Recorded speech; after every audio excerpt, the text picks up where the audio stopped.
And so we find out that after the Easter break, the Parliament of Ghana is likely to be doing their conversations, proceedings in Ghanaian language.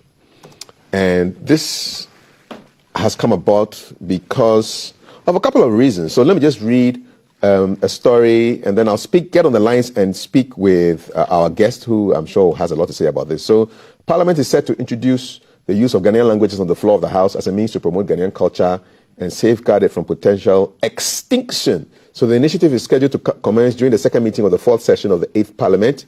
So the Speaker of Parliament, Right Honourable Alban Bagbin, has confirmed that necessary arrangements, including the provision of translators and appropriate gadgets, will be made to facilitate seamless implementation, and is expected to take place after the Easter break. What does this mean for our democracy? On Zoom this morning, I have Professor Obadele Kambon. He's Associate Professor and Research Coordinator for Language, Literature and Drama at the African Studies Department, University of Ghana. Professor Kambon, good morning. Welcome to GTV Breakfast. Marche, ati say, Akbe now. Yes, good to hear you are down the Zoom and on the line. It's really great to know that you can join us. Now, what went through your mind when you heard that Parliament is thinking of implementing a Ghanaian language policy on the House after the Easter break? Yeah, the first thing that went through my mind, there's a quote by Imam Sheikh Anta Diop, who people in Ghana may not know, but the major university in Senegal is named after him. And I quote, he says, "European languages must not be considered diamonds displayed under a glass bell, dazzling us with their brilliance. Our attention must rather be fixed on their historical development. Creatively, we discover that similar paths are open to all." And the reason why that quote, really came to mind with this is that I remember a few years ago, the then Minister of Education, Prof. Nana Jane Opoko Ajiman, she made a similar call in terms of using indigenous languages throughout in terms of the language of education. And people started to say, oh, well, how would you be able to say electron? How could you say photosynthesis? How can you say this? How can you say that? And what it really brought up, so I gave a presentation at the first School of Languages conference, and what some of those questions meant to me was that people don't really even understand English, because if you understand photosynthesis, you understand that photo just means light. And there's a word in our indigenous languages for the word light, hang, for example. So photo literally only means light. And then synthesis means mixed together, which we have words for that, fra, right? Exactly. Like to mix something together. Yeah. So it's like, people just see these languages, and because they don't even understand the English, they're like, oh, these are just such deep concepts. I call it Greco-Roman baby talk. Literally, if you had Greeks and Roman babies sitting together, it's literally light mixed together. You understand? Electron just comes from the word electrum, right? So electrum is, you can look at it. One is used for amber, another one is used for like a gold alloy. So, people are seeing, oh, well, how can you say electrons? Like literally, it means that we don't really understand English. So what I'm really driving at is that, our languages can be used, but because we don't understand our languages very well, and of course that's due to the colonial experience, and then we don't understand the English very well, it just becomes, well, we just have to use the English word. I think that this can definitely be done because look at, the British. So they decided to use Latin for their legal system, right? And again, the words aren't very deep when you understand them, when you actually go into the etymology of them, but they've decided to use, a Latin for their legal system. By the same token, we already have pre-existing legal systems, in place. So, these are still in force where we're dealing with land disputes, where we're dealing with various types of things. There are precedents that are enshrined in proverbs and things of that nature. So, those were some of my initial, thoughts. But then beyond that, I also, thought about some of the, potential benefits in terms of, one, enhanced communication and understanding. 2, cultural preservation. I can go deeper into any one of these points. 3, inclusivity and representation. I remember some years ago, I was listening to Parliament on the radio, and people started talking and they said, this isn't your village, this isn't your village, be quiet, be quiet. And, what it really brought up is there isn't very much inclusivity, whereas in the village, people are allowed to share their thoughts. It's like, what is democracy when you're telling people, shut up, this isn't your village, you understand? Mm-hmm. So, inclusivity and representation, education and literacy, public engagement and participation, that again ties into the inclusivity point that I made before. It would also help in terms of local development and empowerment. It could also help in terms of national unity, and then also in terms of international representation. Right. So, it could also enhance Ghana's international image in the similar way that, when we think about South Africa that has 11 official languages, they've really gone far where it comes to, Zulu is a real language, Xhosa is a real language that can be used in these various contexts. Yeah. Professor Kambon, so I tweeted this, Ghana Parliament to use local languages after the Easter break about time. And for me, it's a great idea. But then I'm looking at the feedback, and a lot of people are already putting barriers up. They are asking, so those who don't understand Ewe and other languages, how can they communicate? And somebody also asked, are they going to transcribe the constitution in local languages? Will they adopt one of the local languages, or everyone will be speaking what they understand and could speak? The way we major in minors. I mean, a lot of people think it's not a great idea. Are you surprised? Mm-hmm. No, I'm not surprised. So because of the colonial experience, many of our citizens have a colo mentality where they would rather, there's an expression, they call it crabs in a barrel. And essentially, it's rather than any single African language being lifted up, I'd rather all of us be under, brutish imperialism. And, it's really not surprising because look at the way that we worship. We've been taught to pray to, a white man, on a cross. Like, what does that do to you mentally when every single Sunday you're going to pray to a white man? You have these expressions that people say, oh, if you're going to church and you see a white man, you can turn around because you've seen God. Like all of those things, and just to that same point, when you actually go to places like, so-called Europe, you can see the Black Mary and Black Jesus inside the Vatican, in France, in Czechoslovakia. And it's because the original idea of Mary and Jesus came from what we now refer to as Egypt in the form of Osset, who they call Isis, and then Heru, who they call Horus. So when they took those ideas wholesale of the virgin birth and, the Savior, they brought those images as Black images. So you can just do a search. Anyone who's online can do a search for the Black Madonna and Child, and they'll see images of Black Mary and Black Jesus, and they'll see the Pope kneeling down in front of Black Mary and Black Jesus in front of, the inside of the Vatican. However, it was very intentional that they left all of those images of Black Mary and Black Jesus right there, in so-called Europe, and they brought us the images of Michelangelo, right? A very, very late image.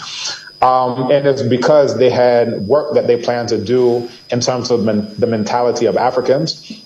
And what this translates to is that we look down on that which is ours, and then we look up to that which is our colonizers. Some people say colonial masters. I say colonial enemies because I think it's much more fitting. But again, just to the point, to answer your question directly, it doesn't surprise me because literally that's what they had to do in order to disrupt our mentality so that they can now reap the benefits. So when we think ours is lesser, it means that we have to go and buy their clothes. When we think ours is lesser, it means we have to go and, eat their foods. It means that, and literally they laugh all the way to the bank because if we thought our clothes were better, it means that the billions of dollars that we send out to them for the used clothes industry, all of that is shut down. If we think our food is better, it means that the KFCs and Pizza Huts are all shut down. If we think our languages are better, then it means that we don't have to go and import textbooks and so forth.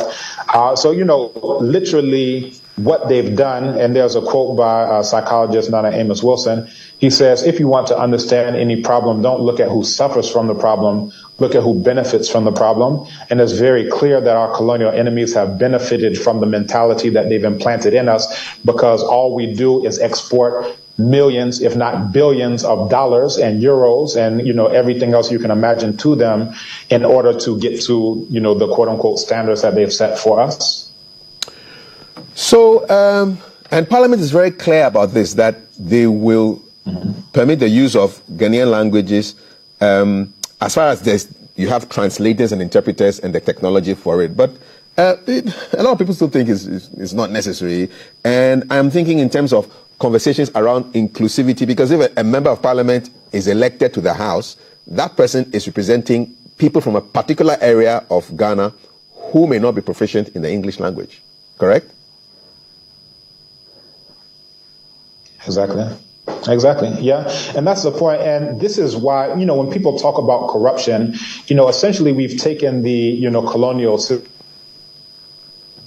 system. We're breaking.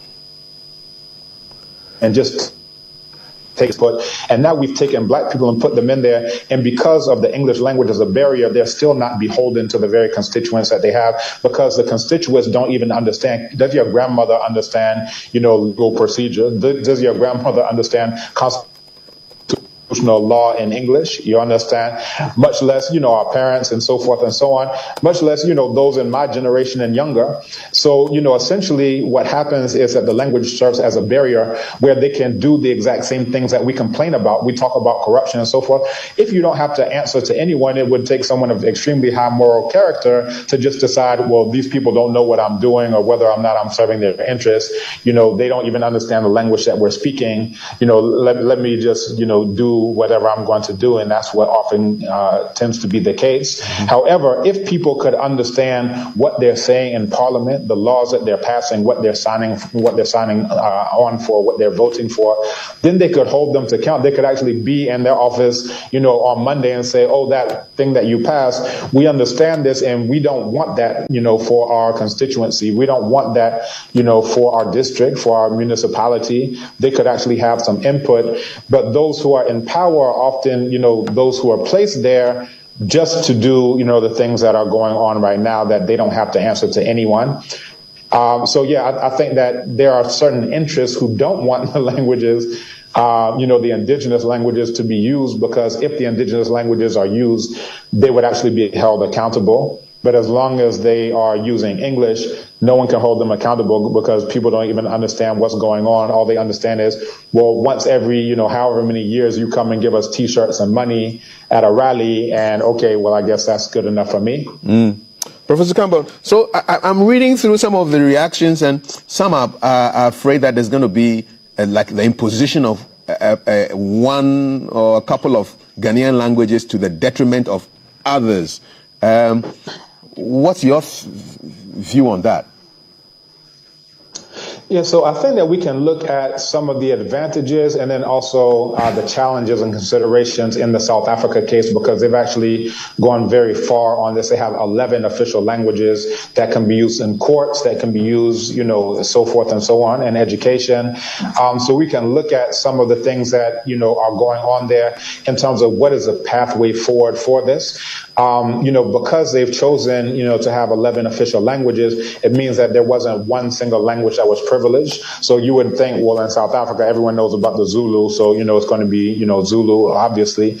But, you have other languages, you have Sepedi, you have isiXhosa, you have isiZulu, you have all these indigenous languages that are being used in various contexts and in official contexts. So I think that, rather than being afraid of, well, what happens if we remove our colonial enemy's language, we could actually look at it as an opportunity, and essentially, in business, they talk about this as well. You can look at the strengths, weaknesses, opportunities, and threats. And, this is the same thing. We can assess, well, what are the risks, right? But then what are also the opportunities that are there? And, once we actually take a sober look at it, we can actually see, the opportunities there may greatly outweigh, what the risks may be. Right. So again, this isn't something that hasn't been done before. This isn't something that is, a Martian coming, just, no, this is something that's actually been done here on this very earth, and it's, been implemented successfully. So I think that we can look at the successes, but then we can also look at some of the challenges. And because it's been done before, when we implement our system, we can actually circumvent those challenges. Okay. Finally, are you seeing this as maybe the beginning of spreading the language policy throughout, and not just limiting it to parliament, but maybe like the South Africans to the court system, judicial system, administration? So you have not just English, but English and other Ghanaian languages. Yeah, so this is one thing. When I went to Kenya, I was very impressed that once I put an Airtel SIM in my phone, everything in my phone, changed to Kiswahili. I said, these people are serious, right? Unlike Ghana, where they say Pan-Africanism, but it ends up being a lot of rhetoric and we really don't feel it. I was like, these people are serious. Tanzania, you go to other places, you go to Ethiopia, and you'll find things written in Amharinya, which is an entirely, different language where they have their own writing system, their own orthography. So they're not even using the Latin characters. You have to actually be able to read, this type of script. You have all of these countries that are using their languages, and that's before we even go outside the continent where, we can look at the Chinese, right? They're using their own writing system in order to do things in science, technology, engineering, and math, to the point that everything you see is made in China. Now, imagine if they had, the narrow-mindedness that some people have had implanted into them in Ghana. They said, well, we can't do anything. We were colonized by the British, so therefore we just have to keep, English and the Latin script. That's not the choice that they made, and now everyone is beholden to China. You understand? I think that, again, we can look at the pathways that others have used to develop their own trees, their own languages, and then we can see that, these aren't insurmountable odds, right? And that if others can do them, then we can do the same thing. Indeed. And even better. Let me put you on the spot. If you were designing the language policy and you had to choose a couple of Ghanaian languages in addition to English, what would be those languages you'd be using to cover the whole country? Very good. So if we are looking at, at the University of Education at Winneba, where I have a lot of colleagues, I'm, editor, actually just retired editor of Ghana Journal of Linguistics. There are several languages that are taught, so you have, the Akan and Zema section, you have, Dagomba, you have Ga, you have Ewe, you have Dagare, you have all of these languages. So I think that we can look at the languages that are currently being taught and those that have, established orthographies and things of that nature in order to, do a similar thing, and really to look at regional representation, because what tends to happen is that in any region, people tend to gravitate towards, some of the languages where they can speak them, they can understand them. And then also in Ghana, the rule is multilingualism. So most times in the various regions, people don't just speak their own language, they speak multiple languages. So, in Greater Accra region, people speak multiple languages. You go to the northern region, you go so forth and so on. So people may speak, Fanti, and then also in Zema.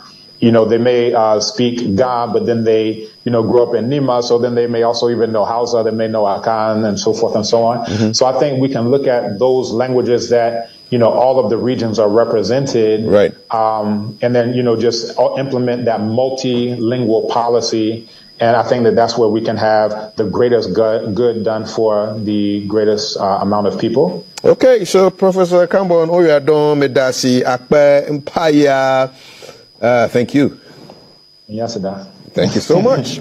Professor Obadele Kambon, Associate Professor and Research Coordinator for the Language, Literature and Drama section at the African Studies Department, University of Ghana, talking about the language policy and Parliament intending to start having Ghanaian languages spoken during sittings, subject to availability of translators, interpreters, and equipment. So I can imagine where an MP from Tamale Central comes up, starts speaking Dagbani, and I'll just press 1 for ever or 2 for English, and I'll be hearing whatever he's saying in the language that I want to hear. And for those of you who don't know, the Parliament of South Africa conducts its business in many languages, including English, Afrikaans, isiZulu, isiXhosa, Sepedi, Sesotho, Setswana, Chitonga, Siswati, Chivenda, and Isi-Ndebele. 11 languages.